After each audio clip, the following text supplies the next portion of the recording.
10월 7일 예, 고상만의 시덥잖은 이야기 2부 예, 정말 한가한 대낮에 여러분들과 함께 한가하게 이러저러한 옳은 소리만 떠들은 방송 예, 고상만의 시덥잖은 이야기인데 좌냐 우냐라고 묻는 것보다 상식이냐 비상식이냐. 근데 저는 지금 백만기 선생님도 좌우 아니었다고 저는 생각하고요.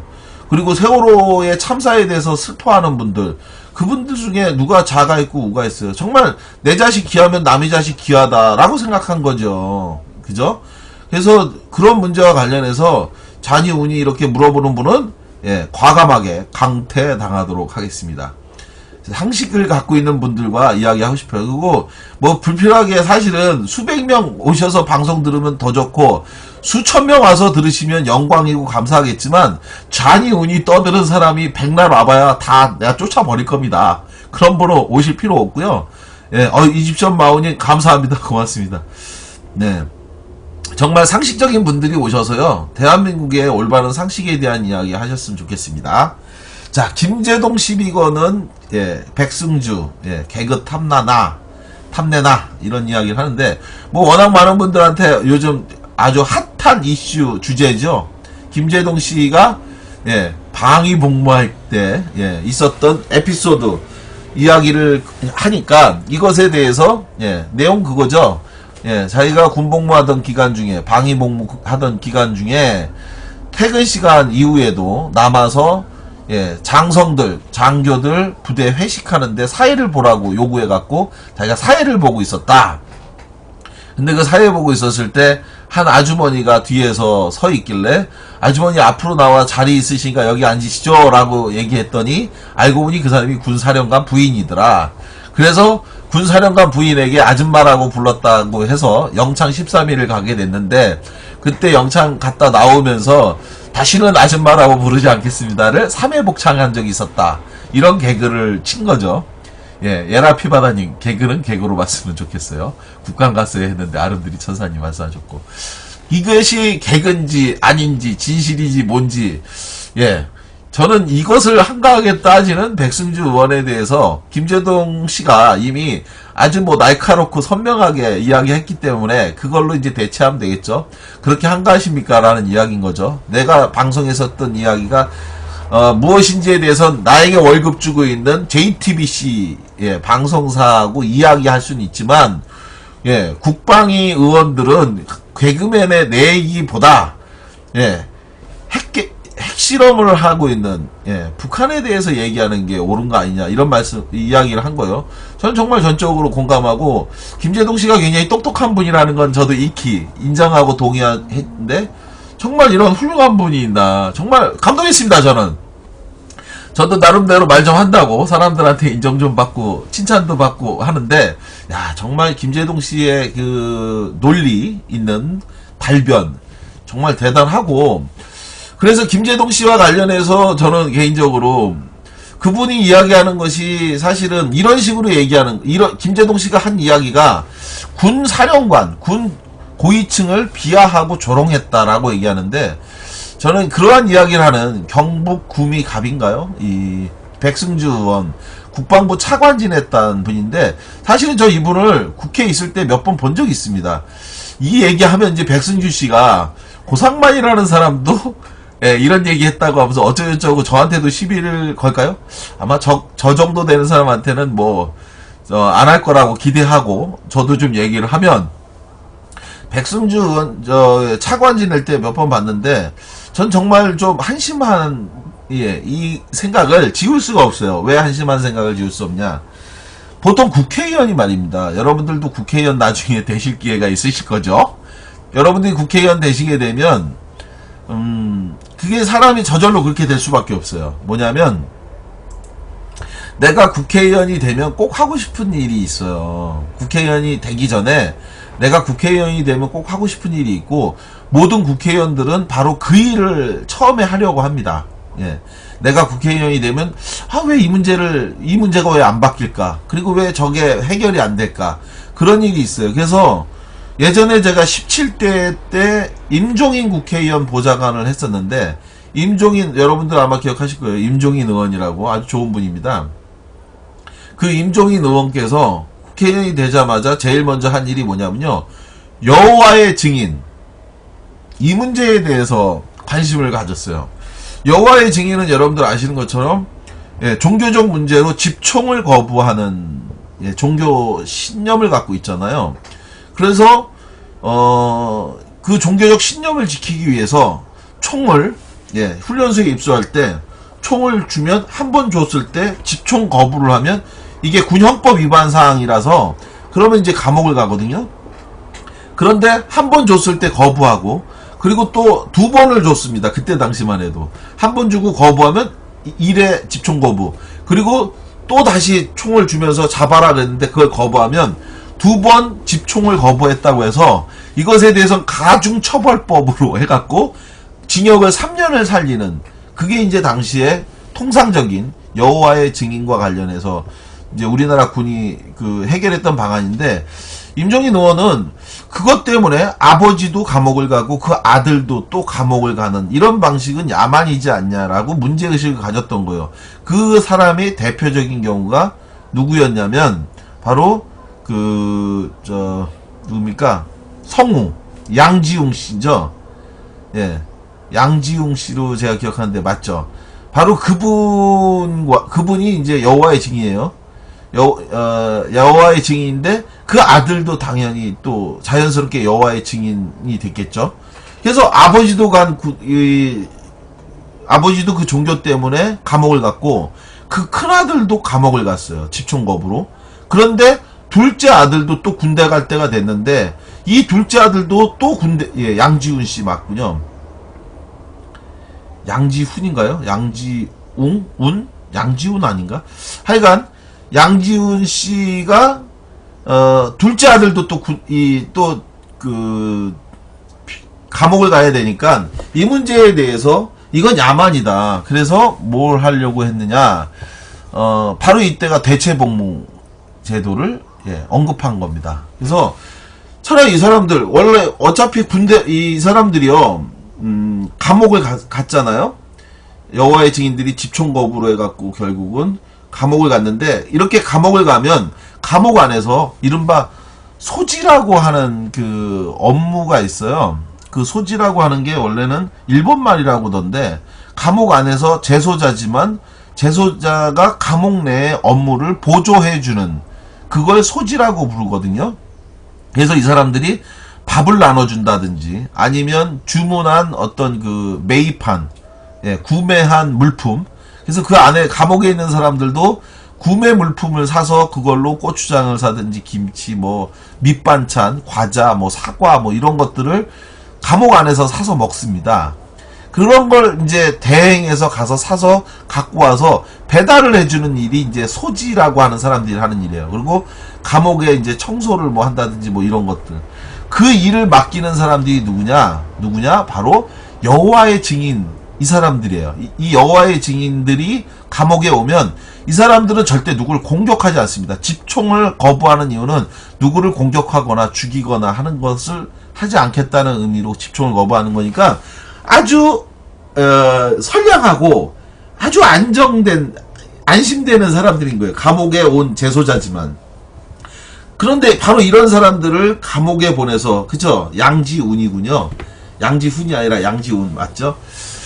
이 사람들을 감옥에 보내는 건 무의미하다. 예, 감옥에 보내지 말고 이 사람들에게 차라리 이 사람들을 예를 들어 무슨 그 어려운 사람들을 보호해주는 예 그렇게 이렇게 도와주는 대체복무제로 해갖고 거기서 뭐 3년이든 5년이든 뭐 더 길게 뭐 불이익을 줘도 좋으니 감옥 보내지 말고 차라리 그런 방식으로 사회봉사활동을 대체복무로 해갖고 하는 것, 그게 총 안 들고 그런 방식으로 하면 어떻겠냐. 이렇게 해서, 하자고 한 게 이제 대체복무인데, 이게 이제 노무현 정부 당시에는 국방부도 긍정적으로 검토하면서, 예, 가능할 것처럼 이렇게 왔는데, 근데 결국은 이제 이명박 정부 넘어가면서 대체복무제는 다시 또 국방부가, 예, 없애버렸습니다. 이유는, 이런 방식으로 해서 이제 군복무를 기피하는 현상이 일어날까봐 라고 하는 얘기를 하는 거고, 두 번째는 병력 자원이 부족하다 어쩌고 하면서 떠드는 건데요. 정확히 얘기하면 이런 거 아닙니까? 조금 이따 제가 또 말씀드리겠지만, 이건 다 정말 우리나라 징병제도는 정말 심각하고 문제가 있는 거예요. 너무 공평하지 않은데, 자, 바로 이런 식으로 본인이 국회의원이 되면 내가 이거 해야지. 문제의식을 갖고 있었던 걸 제일 먼저 하는데, 저는 백승주라고 하는 이 새누리당 그 구미갑, 예, 국회의원, 이 사람은 국회의원이 돼서 제일 먼저 하고 싶었던 게 바로 이거였던 겁니다. 예, 김재동 씨의 그 발언을 진상규명해야 돼. 이게 국회의원으로서 정말 자질이 있는 사람입니까? 네? 그렇게 한가합니까? 이 문제를 파헤치는 게 국민의 대표로 국회를 간 사람이 해야 될 일입니까? 이거는요, 국방부 차관으로 있었을 때 자기가 처음 이거를 접하고 조사하다가, 그러다가 국방부 차관직을 그만두게 돼서 자기가 조사 중단하고 나왔다는 거예요. 그리고 나서 국회의원 되고 나서 국정감사 첫 번째 맞이하는 이 국정감사 때 이 김재동 씨의 말이 진실인지 아닌지를 한민구 국방부 장관 불러갖고 거기서 물어봐서, 그래서 국정감사 끝나기 전까지 사실인지 아닌지 영창관계 맞는지 틀리는지를 확인해서 보고하라는 요구를 현재 지금 해놓은 상태인데, 저는 이런 식의 국회의원 업무를 하는 백승주 의원은 국회의원으로서 정말 이거는 자질도 없고 자격도 없고 정말 기준 이하다. 예. 김재동 씨가 개그맨인데 그 개그맨인 김재동 씨를 시기하는 게 아닌가. 예. 정말 어처구니 없는 일입니다. 이것에 대해서 그래 밝혀졌다 쳐요. 그래서 김재동 씨가 거짓말이라고 쳐요. 저는 진실은 모르겠지만 아직도 김재동 씨를 국정감사에서 부른다고 하길래 김재동 씨가 나가면 거기서 진실을 얘기하겠구나 기대했는데, 오늘 확인되니까 아까 예전에 말씀하신 것처럼 김재동 씨를 국정감사에 부르지 않기로 했다고 하더라고요. 정말 유감입니다. 저는 김재동 씨가 나갔으면 좋았을 텐데. 정말로 저도 할 얘기가 많거든요. 김재동 씨가 얘기해. 차차 이제 시덥잖은 이야기를 통해서 이제 이야기를 많이 하겠지만, 정말 자기가 국회의원이 돼서 제일 먼저 하고 싶었던 일이, 예, 겨우 김재동 씨가 방송에서 나가갖고 사람들에게 웃음을 샀던 그 이야기가 진실인지 아닌지. 자, 권한을 개인적인 궁금함 해소용으로 쓰는 거는요, 이건 용서받을 수 없는 일입니다. 백승주 의원은 모든 사람들이, 국민들이 궁금해하는 그 사안이 아니라 자기가 궁금한 내용, 그리고 자기가 군상성 출신이고 국방부 차관 출신이기 때문에 자기를 조롱한 것에 대해서 사적 보복을 하고 있는 겁니다. 예, 군 간부들을 조롱했다, 김재동이. 이 얘기를 하면서 분노했는데요. 바로 그 군 간부 출신은 백승주 본인인 거죠. 그래서 자기를 조롱한 것이라고 생각한 이 일에 대해서 이 문제를 따지고 언급하는 백승주는 더 이상 국회의원으로서 자질이 없는 거다. 비판받아 마땅한 얘기고요. 국민의 대표로서 갔으면, 자, 경북 지역 국회의원이지 않습니까? 구미가 경북이니까. 경북, 요 최근에 얼마나 많은 일이 있었습니까? 하늘과 땅에서 온갖 정말 재앙이 벌어지고 있지 않습니까? 땅에서는 지진이 날리고, 그리고 예, 태풍이 불어서 지금 그쪽 지역에 예, 지금 어마어마한 피해가 발생했어요. 그런데 거기 출신의 국회의원이, 그리고 사드 문제로 해서 성주와 김천이 지금 특히 김천으로 왔고, 그리고 성주는 초전면이 인접해 있어서 성주는 성주대로 그 초전면에 있는 지역에 있는 분들도 지금 문제고, 김천은 뭐 더 말할 것도 없고, 이런 상황에서 정말 백승주 이 경북 지역의 국회의원인 이 사람은 그렇게 한가합니까? 김재동 씨도 얘기했지만 정말 그렇게 한가합니까? 이 문제를 밝혀내는 것이 정말 민생에 큰 도움이 되고 경북 지역에 지금 고통받는 분들에게 도움이 되는 사안입니까? 이게 본인이 국회의원 해갖고 제일 먼저 해야 될, 하고 싶었던 일입니까? 기가 막혀요. 저는 제가 볼 때 너무 어이가 없고 황당하고 어처구니가 없습니다. 그래놓고 어저께 방송에서 YTN 라디오하고 인터뷰하는 거를 제가 읽어보니까, 아, 지지하는 사람이 엄청 많다는 거예요. 격려 전화 많이 받았다는 거예요. 참 한심스럽게 짝이 없었습니다. 그거 지지하는 사람들 누굴까요? 아까 전에 얘기했던 사람일 겁니다. 예, 제가 뭐 분명히 말씀드리는데, 우리 사회는 좌우가 있는 게 아니고요, 상식과 비상식이 존재하고 있는데, 이 비상식적인 일을 한 것에 대해 지지하는 사람은 정말 비상식적인 사람입니다. 비상식적이니까 이런 말도 안 되는 비상식적인 일을 하는 사람에 대해서 격려하는 거죠. 예? 그냥 웃자고 하는 일에 죽자고 달려드는 것 또한 어처구니가 없는 거고요. 그리고 우리나라에서 군의 고위급 또 군에 대한 신뢰성이 떨어지는 것, 정말 입은 삐뚤어져도 말은 바로 하라고요. 김재동 씨의 그 한마디 소리에 사람들이 비웃는 게 아닙니다. 김재동 씨가 아니면 또 제가 아니면 그 누구라도 군에 대해서 야, 군이 이런 조직입니다 라고 얘기할 때 이게 말이 됩니까 라고 사람들이 얘기할 수 있는 그날이 정말 군이 제대로 쓴 날이죠. 김재동 씨가 얘기했던 것처럼 군 장성의 부인에게 아줌마라고 얘기했더니 그랬더니 영창을 갔다. 자, 여러분은 이 말을 믿으십니까? 안 믿으십니까? 저는 믿습니다. 94년도 당시면 틀림없이 그랬을 겁니다. 이게 제가 가지고 있는 군에 대한 일반적 인식입니다. 제가 군대에 갔을 때요, 저는 지금도 잊을 수가 없어요. 뭐냐면 처음에 군대 가서 훈련소에서 앉아 있으니까 부모님 다 돌아가고 난 다음에 훈련소 이 체육관 안으로 들어오더니 쪼그려 앉으라고 하더라고요. 왜 그걸 쪼그려 앉으라고 했는지 이해가 안 가요. 그냥 털썩 주저앉으라고 해야 되는데 털썩 주저앉지 말고 쪼그려 앉으래요. 그거는 일종의 얼차려요. 예. 쪼그려 앉아서 10분, 20분, 30분 그렇게 있어 보십시오. 얼마나 고통스러운지 아시죠? 그런 상태로 제가 30분 넘게 저를 비롯해서 당시에 입소한 사람들 전부 그렇게 쪼그리고 앉아 있었는데, 아유, 아름드리 천사님, 예, 병원 가셔야 된다고, 다음에 봬요. 항상 좋은 방송 감사한다고, 다음에 꼭 뵙겠습니다. 아름드리 천사님, 꼭 오세요. 자, 그런 상태에서 쪼그리고 앉아있는데, 뭘 했느냐, 이거 했습니다. 자, 집에, 5급 이상, 사무관, 예, 근무하고 있는 사촌 이내 가족이 있는지, 손 들어봐라. 그리고 그 다음에, 손 드니까 앞으로 나가더라고요. 그리고 그 다음에, 국회의원, 국회에서 일하고 있는, 예, 보좌관, 예, 4급 이상, 어쩌고저쩌고 누가 있는지 나와봐라. 자, 그 다음에 또, 국방부에서 근무하고 있는지, 여기는 이제, 아예 그냥 몇 급은 따지지도 않더라고요. 국방부에 가족이 있는 사람 있으면 나와봐라. 그 다음에 기자, 예, 신문 기자로, 언론사, 5대 일간지라고 그랬나? 하여간 무슨 어디까지, 어느 선급의 기자로, 예, 무슨 사촌 이내에 누가 있는지 손 들어봐. 이런 식으로 쭉 부르는 거예요. 그렇게 해서 가는데 왜 불렀겠어요?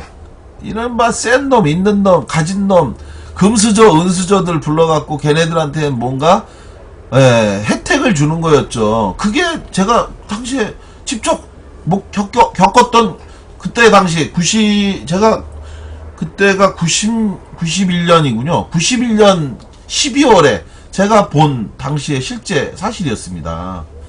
91년 12월에 제가, 그리고 나서 더 충격적이었던 게 뭔지 알아요? 자, 그리고 나서요, 그 다음에 진짜 개뿔도 없는 애들끼리 이제 남은 거잖아요. 개뿔도 없는 애들. 집안 내 사촌 이내에 이렇다 할 사람들 하나도 없는 개뿔들만 이제 계속 쭈그리고 앉아 있었던 거예요. 나머지는 다 이제 이러저러한 사람들은 다 풀려서 나가고, 그러니까 우리끼리 얼마나 비참했겠어요.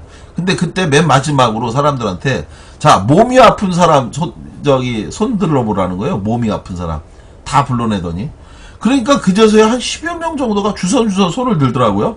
근데 나오라고 하더라고요, 그 사람들한테. 자, 그 다음에 어떻게 된 줄 아십니까? 정말 저는 지금도 그 충격을 잊을 수가 없어요. 사실은 저도 그때 아팠거든요. 군대 입대하기 전에 저도 몸이 안 좋아서 아버지가 그 진단서를 저한테 끊어서 줬어요. 그러면서 입대하면 허리가 많이 안 좋으니 이거를 꼭 제시하라고 그랬는데, 저는 사실 처음에 창피하더라고요. 그래가지고 남들은 잘난 집안에 친인척 있다고 앞으로 나갔는데, 창피하게 저는 아프다고 나가는 게 좀 자존심도 상하고, 그래가지고 안 들었어요, 처음에. 그리고 가만히 있었더니 한 10여 명이 자기 몸 아픈 사람 손 들어, 그러니까 손 들고 나가더라고요. 그럼 나가서 이제 쟤네들은 그러면 어떤 혜택을 받나 하고 보고 있는데, 어떤 일이 벌어졌느냐, 그야말로 정말 있을 수 없는 폭행이 벌어지기 시작했어요. 이 교관들이요, 온갖 욕을 하면서 이 개새끼들이 빠져갖고 아퍼 이 새끼야 이 씨발놈들아 하면서 그야말로 무자비하게 두들겨 팼습니다. 무자비하게. 그러니까 그 맞던 사람들이 비명을 지르면서 살려달라고 죄송합니다 잘못했습니다 엉엉 우는애 뭐 이제 뭐 막 입대했으니까 사회에 그냥 있었던 애들 아니에요. 난 이 얘기하면 지금도 눈물이 난다니까요. 그냥 평범한 보통의 21살, 20살, 21살, 22살 그 어린애들이잖아요. 그런 애들이 갑자기 나가자마자 그냥 조교들이 때로 달라붙어서 뚫겨 패고 밟고 짓밟고 걷어차고 이러더라고요. 예, 아픈 사람들을. 어디가 아픈지는 저도 모르겠지만 하여간 아픈 사람들, 진단서 갖고 온 사람들 앞으로 나와. 그러더니 뚫겨 팬 거예요. 정말 개뿔도 없는 애들은. 정말 일가 친척 중에 개뿔도 없는 애들은 들고 나와서 그렇게 두들겨 패더라고요. 그러니까 다들 경악했죠. 지켜보던 사람들이. 그러다가 나중에 또 오더라고요. 야, 또 아픈 새끼 있으면 나와봐! 이러더라고요. 그때 제가 어떻게 했겠어요. 아유, 얘기하다 보니까 눈물 나네. 진짜 그때 생각하니까. 제가 손들었습니다. 살짝 고민했지만 이 불이한 상황에 대해서 제가 용납이 안 되는 거예요. 그래서 화가 막 났는데 제가 손들었죠. 그랬더니 나와 이러더라고요. 그래서 나갈 때 제 마음이 뭐였냐면 그래 나도 맞겠다 패라 나쁜 놈들아 누구는 금수저고 그래서 걔네들은 안 때리고 우리는 아프다고 나가니까 우리는 때리고 이게 말이 되냐 해서 나가갖고 했는데 근데 약간 좀 웃긴 상황이 벌었어요. 뭐냐 안 때리는 거예요. 저는 나갔더니 예 지금도 좀 이해가 안 가는데 나가면 이제 나도 쟤네들처럼 정말 엄청나게 맞겠지라고 그걸 각오하고 나갔는데 갑자기 딱 제가 나가니까 야 됐고 얘하고 하면서 저하고 때린 애들 있죠. 걔네들하고 저기 진단서 갖고 온 애들만 뽑아서 그리고 대구 가라 이러더라고요. 그렇게 해갖고 어디 가느냐 저희는 훈련에서 열애를 시키고 식당에서 취사병 보조로 시키더라고요. 일을 하여간 그런 일이 식당 보조로 했는데 하여간 나중에 또 여러가지 사연이 있어서 제가 또 엄청 고생했어요. 그것 때문에 오히려 더 중간에 이러저러한 사연이 있는데 그 얘기 하려면 또 엄청난 시간이 들어가니까 그 얘기는 나중에 정말 시덥잖은 얘기니까 다음번 방송 때 시덥잖은 얘기로 제가 말씀을 드리도록 하고요. 하여간 이게 지금 대한민국 군대가 가지고 있는 거 아닙니까? 실제로 이번에 보니까요. 우리나라 군 장성의 자녀 중에서 입대한 군인들, 입대해서 현재 복무하고 있는 군인 중에 3분의 2가 다 후방에서 편안보직으로 일을 하고 있다고 합니다. 이번 국정감사 과정에서 드러났는데, 자, 이게 바로 징병제도 하의 문제예요. 돈 있는 애들은 외국에서 태어나서, 그리고 나서 자기 일정한 나이가 돼서 병역의 의무를 질 때, 그리고 나서 자기의 국적을 갖다가 버려서 국적 이탈 또는 변경을 통해 군복무를 하지 않습니다. 그리고 나서 징병할 나이가 지나면 다시 국적을 회복시켜서 대한민국으로서 얻을 수 있는, 가질 수 있는, 누릴 수 있는 혜택은 다시 누리고 있어요. 이게 지금 현재 상태의 대한민국 군의 문제고, 그나마 입대한 군인들, 그 군인들 중에서는 그 아이들은 좋은 보직, 편한 보직, 꽃보직. 이번에 우병우의 아들 문제도 그런 거 아닙니까? 우병우의 아들이 의경으로 입대해서 이른바 코너링이 좋다. 코너링이 잘해서 그래서 서울경찰청 차장의 운전병이 됐다? 이거 웃긴 얘기 아닙니까? 세 번째, 그렇게 해서 좋은 편한 보직으로 간 그 아이들이요. 지금 국군으로 가서 육해공군별로 가 있는 그 아이들이, 의경으로 가 있는 그 아이들이 일반 병이 통상 받고 있는 그 휴가, 그 군복무 21개월 동안에 받는 휴가 일수가 약 43일 정도가 되는데, 그런데 이 아이들은 60일이 넘는다는 거예요. 지휘관 재량의 휴가, 또 포상휴가, 유로휴가, 이런 걸 받아갖고, 이 아이들은 휴가도 더 많이 나오고 있다는 겁니다. 그래서 저는 이렇게 생각을 해요. 지금 현재 징병제는 징병제를 모병제로 바꾸면 이걸 반대하는 분들의 주요 논거가 있지 않습니까? 뭡니까? 예, 그렇게 되면 돈 없는 사람들만 군대 가지 않냐? 그러니 잘못된 거니 안 된다 이런 얘기를 하시는 분들이 있어요. 제가 볼 땐 그것이야말로 정말 잘못된 얘기라고 좀 생각합니다.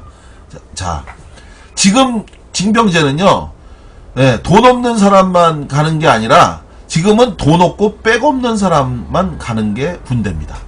차라리 모병제를 하면 돈 없는 사람만 군대 가게 되겠죠. 근데 지금은 돈 없고 백 없는 사람이 군대를 가는 거고, 그렇게 백 없는 사람들이 군대를 가갖고, 그래서 좋은 보직, 편한 보직, 남들이 부러워하는 보직은 결국은 있는 놈들, 힘센 놈들, 가진 놈들, 센 놈들이 다 차지하고, 그리고 돈 없고 백 없는 사람들, 이런 사람들이, 자녀들이 가서 걔네들이 정말 지피니 지오피니 이런 험한 보직에 가서 정말 개고생하고, 그리고 나와서는 20만원도 채 안 되는 그 급여로 돈 받고 나오는 거, 이게 정말 저는 더 잘못된 거다, 저는 이렇게 생각합니다. 그래서 저는 모병제를 통해서 이 사람들에게 정예에 훈련된, 정말 그래서 아무나 가는 게 아니라 정말 가고 싶은 사람들만 엄정하게 선정돼서 선택돼서 그 사람들이 가서 정말 좋은 구급 공무원에 준하는 월급 정도 받고, 그리고 그렇게 해서 제대하고 나오면, 그러면 아무나 가는 군대가 아니기 때문에 일반 중소기업이라든지 대기업이라든지 이런 데서 저절로 자연스럽게 군대 생활을 했던, 조직 생활을 잘하고 온, 그리고 거기서 아무나 가는 군대가 아니기 때문에 정말 엄정하게 선발된, 국가가 인정한, 공인한 이런 사람들이 군복무하고 나왔으니까 그 사람들에 대해서 인센티브가 저절로 생길 겁니다. 그렇지 않아요? 제가 사장이면 외국이 그런 거 아닙니까? 외국이 징병제가 아니라 모병제니까 군복무를 한 사람들에 대해서 사회적인 인정이 있어요. 예우가 있어요. 그 사람들이 국가에 대한 애국심도 있다고 인정이 되고, 그리고 그 어려운 군복무를 잘하고 왔다라고 하는 인정도 되고, 또 조직적으로 이 사람들에 대해서 조직생활 잘했다라고 하는 일단 검증된 것도 있고요.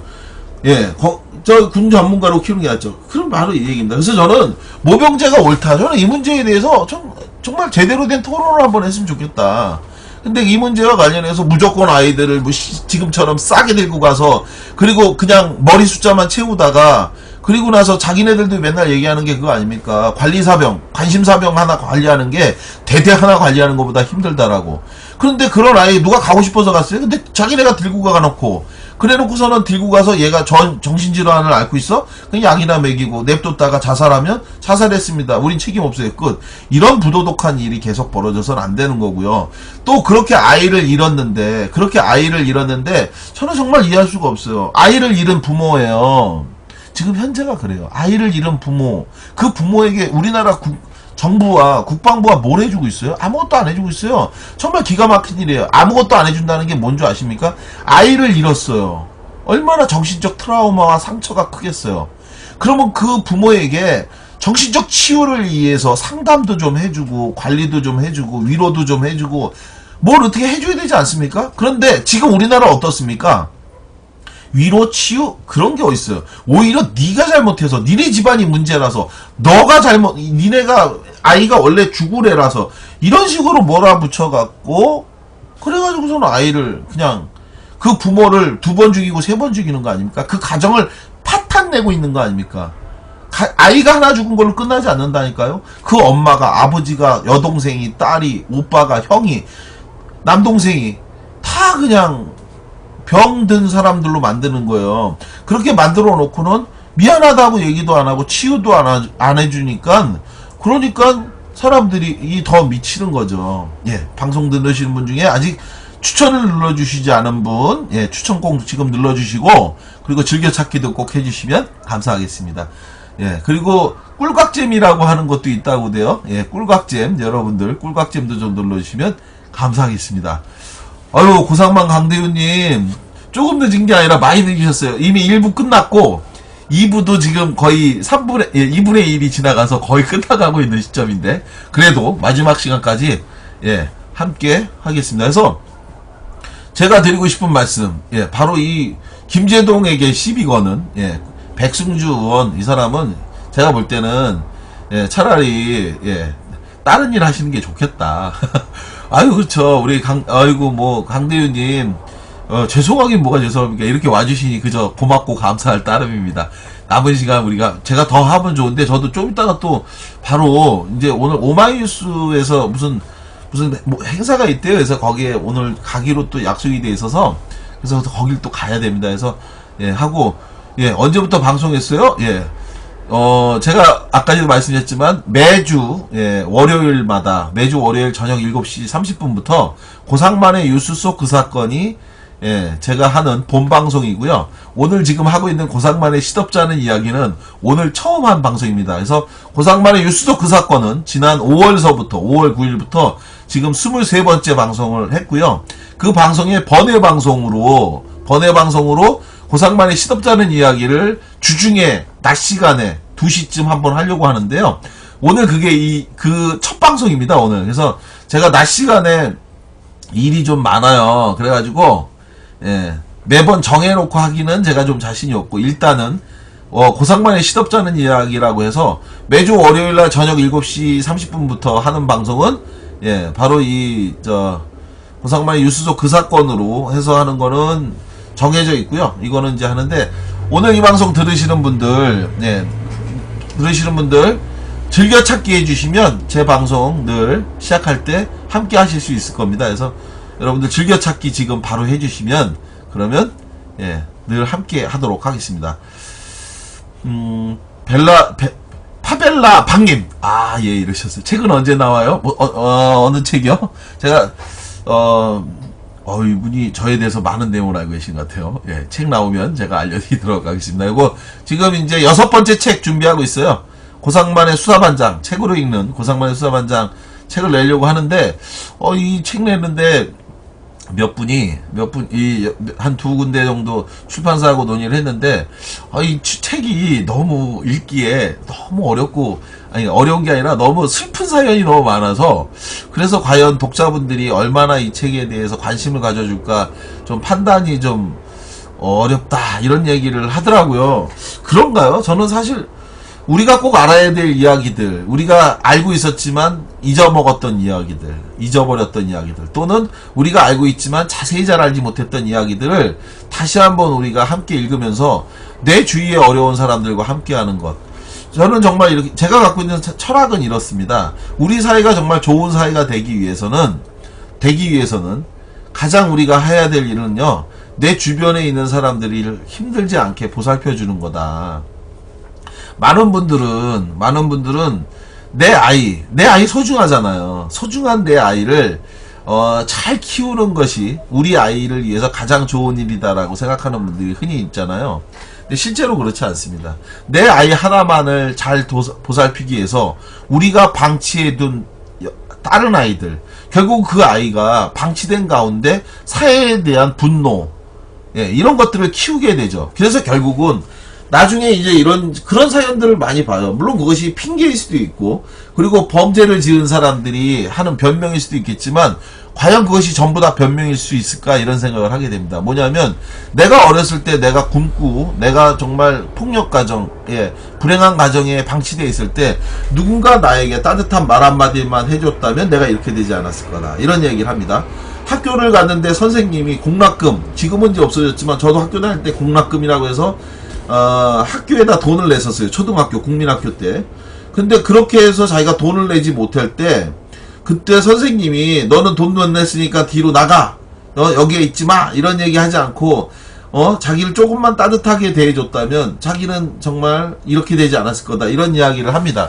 저는 그 이야기가 틀린 이야기라고 생각하지 않아요.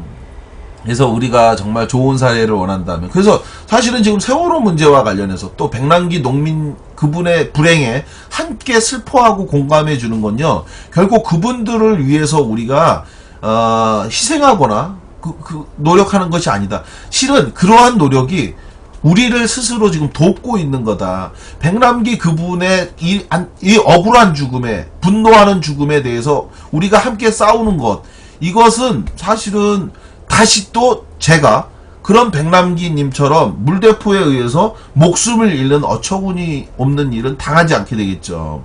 이렇게 우리가 싸우고 따지는데 경찰이 또 그렇게 물을 쏘겠습니까?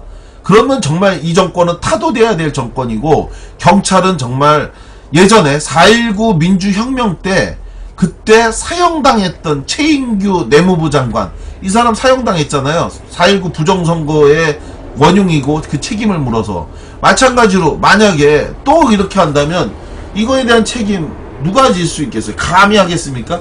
저는 백남기 농민 이분에 대해서 우리가 싸우는 건 백남기 그분 한 분에 대한 것이 아니라 우리가 살기 위해서 싸우는 거고, 결국은 우리가 우리를 돕는 길이다. 그래서 여러분들 함께 싸우고 분노해 주시는 것, 그것이 바로 사실은 우리 모두를 위한 일이다, 이런 생각을 하게 됩니다. 이게 우리가 볼 때 상식적인 사람들이 갖는 상식적인 분노, 상식적인 이해죠. 그리고 또 상식적인 연대고, 여러분들과 같이 이런 상식적인 걸 가졌으면 좋겠고요. 오늘 이야기 마지막 이야기죠. 예. 오늘 이제 이 방송이 고상만의 유수소 그 사건으로 뜨는데 제목은 고상만의 시덥잖은 이야기가 되는 거죠. 그러니까 사실은 고상만의 유수소 그 사건으로 검색하고 들어오시면 되는 겁니다. 고상만의 시덥잖은 이야기는 그냥 제가 이 방송 하는데 걸어놓은 타이틀이고, 실제로는 고상만의 유수소 그 사건으로 검색하고 들어오셔야, 예, 고상만의 유수소 그 사건도 듣는 거고, 또 시덥잖은 이야기도 들으시는 겁니다. 시덥잖은 뉴스 여러분들과 함께 하고 있고, 마지막 이야기, 예, 오늘 마지막 이야기 하도록 하겠습니다. 국군의 날만 되면, 예, 내가 화가 나는 이유. 예, 제가 이거 오마이뉴스에다 썼었는데, 오마이뉴스에 쓰니까 조회수가 한 11만 명 11만 번 조회가 된 것 같더라고요. 근데 11만 명이 보면 굉장히 적은 건 아닌데, 그래도 다 읽으신 건 아니니까, 예, 읽으신 분은 아실 거고, 모르시는 분은 들어주십시오. 제가 국군의 날만 되면 화가 납니다. 화가. 혹시 아드님 지금 군대 보내신 분들, 이 방송 듣는 분 중에 있으신가요? 예. 지금 현재 군대에 가 있는 분들, 그리고 아니면 곧 군대에 가실 분 있으시면 한번 손 한번 들어주십시오. 손. 예. 손? 예, 우리 망치 부인 방송에 제가 나갔을 때 그게 굉장히 인상적이었어요. 내 말 맞아 틀려 손 이렇게 하시는 거. 근데 제가 군대 제 아이가, 어이구, 파멜라 방님도, 그리고 커피 라디오님, 뽀샵쟁이님도 아드님이 군대를 가 있거나 또는 앞으로 곧 가실 예정이라고, 백곰 플러스님도, 이분들 연배가 상당하시겠는데요. 그러면 자, 저는 아이가, 예, 제 방송 듣는 분 중에 여러분이 지금 그런 상황인데, 그럼 제 얘기를 잘 들으셔야 됩니다. 제가 당한 이런 어처구니 없고 황당한 일을 겪지 않으시려면, 제가 왜 화가 나느냐. 뽀샵쟁이님은 아니라고 하시네. 예, 뭐 죄송하긴요. 뭐 그럴 수도 있죠. 뭐 저는, 예, 백승주처럼, 예, 이런 그 일에, 예, 진실을 찾는 한가한 사람이 아닙니다. 예. 괜찮습니다. 그냥 말씀하시면 뭐 누가 피해간 거 있습니까? 자, 제 아들이 군대에 갔는데요. 전 어린아이 하나 키워요. 어린 아들. 예. 그 아들도 이제 곧 군대에 갈 겁니다. 그러면 제 얘기를 잘 들으셔야 돼요. 아니, 그때는 제가 바꿔놓겠죠. 이런 얘기 하면 바뀔 테니까. 정말 군대 아이를 보내놓고 정말 기가 막혔어요. 내내 기가 막힌 일이 한두 가지가 아니었는데, 그런데 그 기가 막힌 일 중에 제가 기억하는 일 중에 하나가 바로 이 국군의 날과 관련한 일입니다. 그래도 명색이 제가 군인권 문제와 관련한 전문가고, 그래서 또 국방부도 또 제가 쓰는 기사 쓰면, 국방부가 나름대로 막 뒷조사를 하고 뭐 비상이 걸린대요. 고상만이 쓴 얘기가 사실인지 아닌지를 확인한다고. 그래서 그런 연락을 받아요. 다른 루트를 통해서. 저한테 부탁이 있다는 거예요. 그래서 뭐냐 그랬더니, 기사 쓰시는 건 좋은데, 군과 관련한 기사 쓰시는 건 좋은데 평일날 써주시면 안 되냐는 거예요. 그래서 그것도 뭔 얘기입니까 그랬더니, 이게 주말에 고상만 기자님이, 제가 오마이뉴스에 기사를 많이 쓰잖아요. 고상만 기자님이 군 관련한 기사 쓰면 국방부가 난리가 난다는 거예요. 소속 이 관련 부서가 저 얘기에 대한 사실관계 확인하라고. 그래서 주말에도 나와서 일을 해야 되고, 그거 해명자를 써야 되고, 그리고 또 윗선에다가 보고해야 되니까 제발 평일날만 좀 쓰시고 주말엔 우리도 쉴 수 있게 좀 해달라는 이런 얘기해서, 야, 내가 글 쓰는 게 이게 그냥 쓰는 게 아니라 저쪽도 관심 많이 갔네 이런 생각을 제가 하게 됐는데요. 그러한 사연 중에 하나가 바로 뭐였냐면, 자, 제 아들이 군대를 입대했어요. 근데 입대한 게 국군의 날을 지나서 입대를 했습니다. 10월 7일 날 입대를 했어요. 그리고 나서 제대한 게 언제냐면 그 다음 해인 7월에 제대를 했어요. 왜 그러냐? 우리나라 군복무 현역으로 가면 21개월을 근무합니다. 21개월을 근무하니까, 그러니까 10월에 입대한 국군의 날이 지나간 10월에 입대한 아들이 제대할 때는 국군의 날이 되기 전인 7월에 제대를 했어요. 그러니까 딱 한 번만 그 중간에 국군의 날이 있었던 겁니다. 그래서 저는 군인이 된 제 아들에게 뭔가 이벤트를 해주고 싶었어요. 아버지로서. 국군으로서 생일인 국군의 날을 맞이한 우리 아들에게 아버지가 이벤트로 뭔가를 해주면 굉장히 좋아하지 않을까 이런 생각한 거예요. 그리고 기억에도 많이 남을 거고, 그리고 이것에 대해서 평생 이 아버지한테 고마워하지 않을까. 저는 이렇게 정말 순진하게 생각했습니다. 결론적으로 어떻게 됐느냐? 예, 그 아들에게 영원히 잊지 못할 이벤트가 된 건 틀림없습니다. 그런데 제가 기대했던 이벤트와 전혀 다른 일이 돼버린 거예요. 뭘로 해줄까? 그 국군의 날 생일 이벤트를 아들이 기억하시는 게. 그래서 생각해보니까, 군대 가면 과자를 좋아한다니까 과자를 보내줘야 되겠다 이 생각을 했습니다. 그래서 제가 직접, 우리나라에서 인기 있는 좋아하는 과자를 장르별로 하나씩 산 거예요. 그래서 한 50봉지 정도를 제가 산 것 같아요. 기억하기에. 똑같은 거 하나도 없이 50봉지 정도의 농심, 혜태, 롯데, 오리온, 이렇게, 거기에서 가장 잘 팔리는 과자를 장르별로 해갖고 사서, 그걸 큰 박스에다 제가 담았습니다. 50봉지니까 어마어마할 거 아닙니까? 그래서 그 봉지를, 감사합니다. 우리 전주 좋은 친구님 109번째 팬클럽으로 별풍선을 쏴주셔서 팬클럽으로 가입해 주셨어요. 야, 정말 얼마 만에 뵙는, 새로운 팬클럽 회원이신지, 많은 분들이 좀 팬클럽으로 들어와 주셔야 되는데, 전주 좋은 친구님, 감사합니다. 더 좋은 방송으로 보답하도록 하겠습니다. 그래서 50봉지를 만들어갖고, 이제 담아갖고, 박스로 보냈는데, 그리고 이제 기다렸죠, 저는. 이제 아들이 곧, 깍! 그러면서, 깍! 깍! 깍! 뽀샵쟁이님이 110번째, 110번째 팬클럽으로 가입해 주셨습니다. 아이고, 고맙습니다.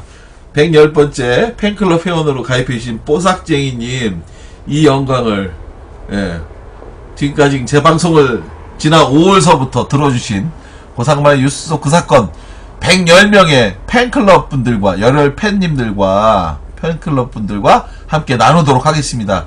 뽀샵쟁이님과 전주 좋은 친구님 진심으로 감사하고 고맙습니다. 그렇게 해서 제가 국군의 날 50봉지를 이제 딱 보냈으니까 이제 아들한테 곧 연락이 올 거다. 그래서 아빠 고맙습니다 이런 연락이 올 거라고 좀 기대했거든요. 그런데 마침내 10월 1일이 됐습니다. 연락이 왔어요. 왔는데 깍이 아니었어요. 뭐였을까요? 정말 기가 막혔습니다. 아빠 과자 보내셨죠? 아빠 저 그것 때문에 큰일 났어요 그러는 거예요. 걱정하는 목소리로. 그래서 아니 왜? 그랬더니 하는 말이 저 이것 때문에 벌점을 먹게 됐다는 거예요. 그래서 무슨 소리냐 그랬더니 내용 즉슨 이런 거예요.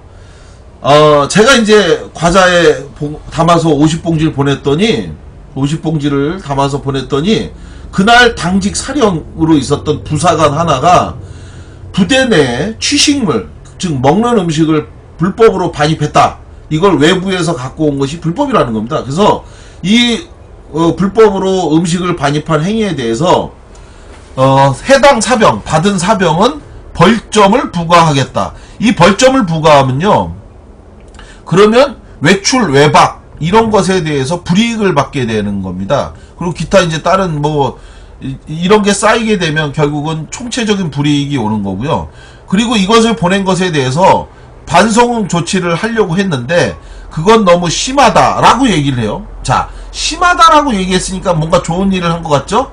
놀랍게도 그게 아니었습니다. 심하니까 이 과자는 반송하지 않되 오늘 밤 안으로 제 아들에게 이 과자를 다 먹으라고 지시했다는 거예요. 이게 이 사건에 저는 정말 어이가 없었던 거예요. 자, 실제로 그 후에 아들이 뒤늦게 제가 알았는데 아들이 하는 말이 뭐라고 하는 줄 아세요? 그날 자기가 사실은 아버지가 속상할까봐 말씀을 못 드렸지만 부사관이 당직 사령을 맡고 있던 부사관이 오늘 밤 안으로 그 과자를 다 먹어라 라고 해서 저녁밥을 먹지 못하고 먹을 수 있을 때까지 최대한 그 과자를 먹었다라는 얘기를 하더라고요. 제가 이 50봉지를 보낼 때 거기에 뭐라고 썼냐면요, 아들에게 국군의 날을 맞이해서 진심으로 축하하고 이 과자를 같은 이 부대에서 근무하고 있는 병사들과 함께 나눠 먹어라 라고 해서 좀 보낸 거거든요. 그런데 그것을 이런 식으로 한 겁니다. 이게 왜 문제가 되냐? 첫째, PX에서 파는 과자입니다, 이게. PX에서 파는 과자예요. PX에서도 과자 다 팔고, 그리고 실제로 제가 나중에 한번 알아봤더니 부대 내 취식물 반입 금지라고 하는 규정이 있긴 있었어요. 근데 그건 뭐냐면요, 물기 있는 음식이었습니다. 예를 들어 짜장, 짬뽕 뭐 이런 거. 근데 과자나 이런 거, 유통기한이 표시되어 있는 음식, 이거는 사실 취식물이 아닌데, 그런데 이것을 문제 삼은 거죠. 우리 릴렉스 투표님, 저도 인등병 때 그랬는데 그러셨군요. 돌베개님, 전에 군대 갔을 때 몸은 몸은 힘들었어도 뭐 이런 뜻인가요? 왜 이리 하트가 많은지. 돌베개님, 진짜 하트가 2개나 있어서 예전에 군대 갔을 때 몸은 뭐 망가뜨렸어도 그런 일은 없었는데 그랬나요? 우리 돌베개님, 6년 전에 군대 갔을 때만 해도 사라졌다고 그랬는데 왜 다시 부활했나 모르겠네요.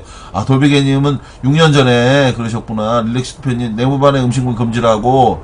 너나 잘해라님은 님 아드님이 그 부상한테 찍혔었나봐요. 엄청 특이한 경우.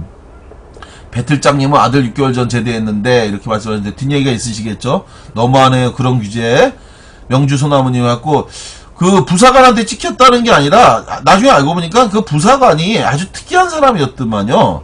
그래서 그러니까 그날 부사관이 누가 하느냐에 따라 내용이 달라진다고 하더라고요. 그날 누가 했는지에 따라 달라진다고 그러고, 그리고 누군가는 허용을 하고 누군가는 하는데 이 부사관이 시기한 것이 거의 시기한 것 같다라는 이야기를 제가 뒤늦게 들었고요.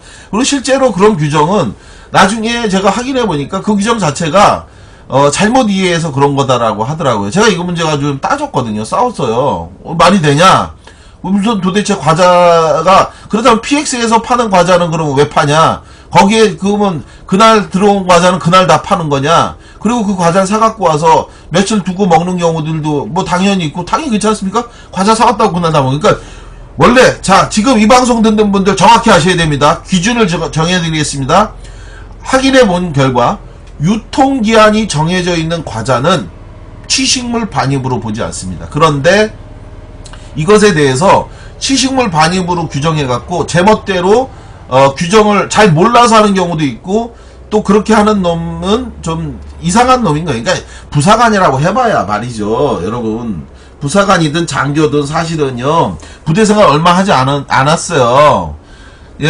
그런 애들이 이제 막 가서 제멋대로 하는 부분이 이제 많이 있는 거예요. 그래서 사실은 이건 잘못된 규정이었습니다. 유통기한이 있는 음식이었기 때문에 문제도 없었던 거고, 또 여자친구나 이런 사람들이 화이트데이나 뭐 발렌타인에 여자가 주는 건지 화이트데이 여자가 주는 건지 잘 모르겠는데, 하여간 그런 초콜릿이나 누나가 보낸 뭐 이런 것들을 보내면 이것에 대해서 반입 안 된다고 얘기해놓곤, 그래놓고서는 실제로 자기네들이 다 먹어버리는 경우도 왕왕 있다고 하더라고요.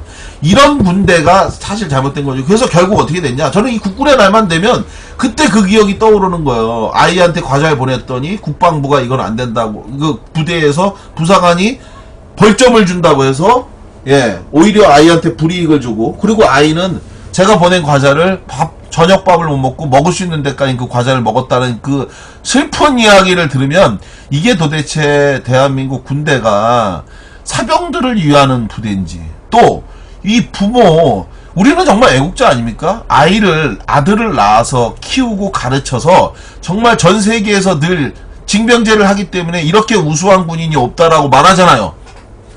그런 아이들을 보냈으면 우리가 애국자입니다. 부모를 애국자로 예우해줘야 되는 게 맞는 거거든요.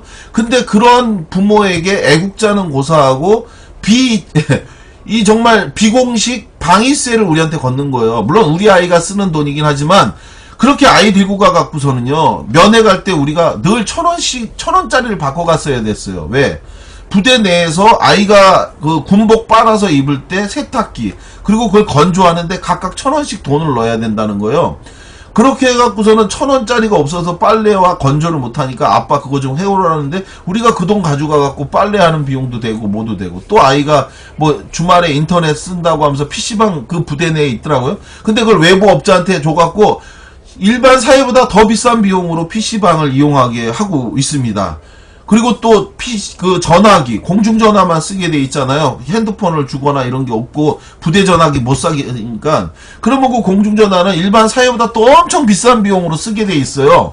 이렇게 부모들한테 아이들이 군복 많은 기간에 쓰는 돈에 대한 상당 부분을 우리 보고 책임지라고 그러고, 그리고 국가는 20만 원이 안 되는 비용을 병장 기준으로 주면서 그거 가지고선 아이들이 PX에 가갖고 뭐 하나 사 먹어도 10,000원, 20,000원이 넘고, 음료수도 그렇고.